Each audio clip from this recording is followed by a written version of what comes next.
What is the best color gamut for me to calibrate my display to? This is one of the more frequently asked questions that I get on this channel about display calibration.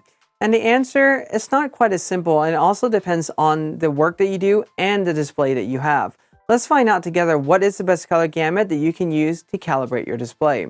I'm Art and ArtIsRight. Before we start, subscribe if you're new and hit on the bell icon so you'll be notified every time I upload cool new videos like this. The answer to this question will greatly depend on the type of displays that you have. There are primarily two, a hardware and software calibrated display. I'm not going to go into depth the differences between the two. If you'd like to find out more, I'll put a link to a video up here and also in the description below. I highly recommend that you check that out. Behind me, I have three displays, and they are a great representation of the different types that I was talking about.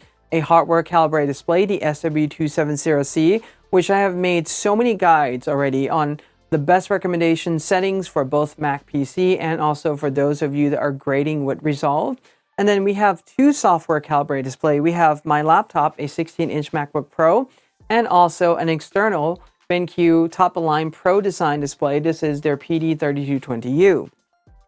What I like to do is focus first on these two software calibrated display because between these two, there are some distinction between them. Let's first start out with a device that has a built-in display, such as any laptops that you may have, all-in-one desktop PC, iMac Pro. These are software calibrated displays, but for majority of these devices, you really can't go in and choose a different color mode. So it depends on how the manufacturer have calibrated this display from the factory. That's pretty much all that you have. So when you're trying to calibrate an Apple built-in display, the only color mode or the only color gamut that you can calibrate it to is DCI-P3, and that's pretty much all that you really can do.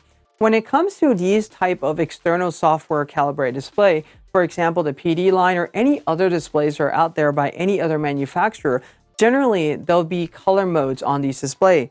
Rec 709, sRGB, Display P3, DCI P3, Adobe RGB, Dicom. For example, BenQ also has MBook color mode, just to name a few. There's a lot of color modes that are out there. The thing is that when you change the color mode on the display, all these color modes are individually calibrated from the factory, so you're going to be able to mimic close to that color gamut that you want to use.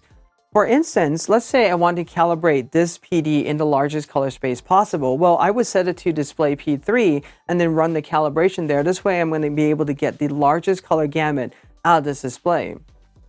But let's say that my work is strictly for video and I also grade in Resolve, and I really want to be certain that what I'm doing in Resolve is showing the correct colors. Well, simply enough, what I can do is change the display color mode on this one to Rec 709 and run the calibration in Rec 709 color mode, and therefore that profile that's generated is going to be based on the Rec 709.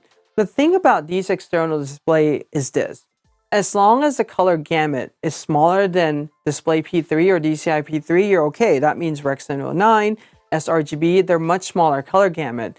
Where it becomes a slight issue is, for instance, in Adobe RGB. This display will show 80+% Adobe RGB, but is by no means 99% Adobe RGB. So what happened is that when you're trying to calibrate a larger color space on this one that is wedged differently than DCI P3, well, there's only really so much you can do with this. This is where you would go into a hardware calibrated display solution, which we'll talk about later. The other thing too is that when you're running the display calibration, all the software out there, i1 Studio, i1 Profiler, Spider software, there's really nowhere in that program that asks you to choose the RGB primary or the color gamut. That's because it's really defined by the display itself. Now that we have that understanding, there's a few more things I'd like to mention about display calibration, and the best recommendation is to use the color mode available to that display. For any computer with a built-in display such as a laptop, MacBook Pro, iMac Pro, all-in-one desktop PC, or any other PC laptop out there, your choices are going to be very limited. So whatever the manufacturer of Calibrate their display from the factory, that's going to be the RGB primary that you'll be using. For example, on an Apple device, you'll be calibrating it to DCI P3. But when it comes to these external display, what I would do is look at the color specs. For instance, this PD3220U is capable of showing 96% Display P3. So what I'm going to do is set my display to Display P3 and run the calibration there. Now, some of you may wonder, well, if you calibrate to display P3, how are my files tagged with, for instance, an image tag with sRGB or Adobe RGB is going to render and preview? Well, if you're running on Mac OS, you're pretty much safe throughout the entire operating system because Mac does a really good job at color management. And when you pull those pictures into Photoshop, what it's going to do is Adobe has their own engine called Adobe Color Engine, or ACE, that does the color translation between the display profile and what's tagged on your file in real time, so that at any given time when you are previewing that sRGB tag file in this display, it's going to show you what the color would look like in sRGB and not what it looks like in display P3. This is again the same throughout in Macintosh as well, where they use a CMM, a color management module, to do all these translation in real time. If you're running on Windows 10, well, it gets a little bit more complicated where Windows doesn't really do color management at all. So if you try to preview your pictures on a wide color gamut display like this, you will see that your pictures become overly saturated right away. There are some programs that you can use to preview the photos that you have in Windows 10 that will do color management. I'll put a link to it up here in a video that I made for those suggestions and how to set them up, and also in the description below as well.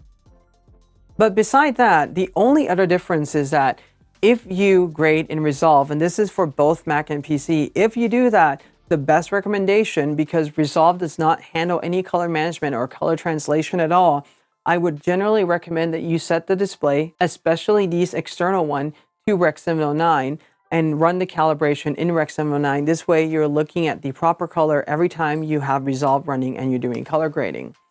Moving over to the hardware calibrated display, well, I already made so many guides on here. The best settings to use for the SW display that I have been testing is panel native. I know some of you may prefer another color mode, but I still generally prefer panel native. And based on what I've talked about, the CMM module, the ACE Adobe Color Engine, well, that works the very same way on these SW displays as well. And the same problem that you see on the PC, color being oversaturated, will also happen on these displays as well. So if you're on a PC, definitely check out that videos for the programs that you can use as a image viewer alternative. Or if you're working in these color aware programs such as Adobe Product, you're generally going to be fine. So I hope that you find this guide on choosing the best color gamut to calibrate your display helpful. If you have any questions, leave them in the comment section below. Give this video a like, subscribe if you're new, hit on the bell to be notified every time I upload cool new contents like this. And until next time, ArtIsRight.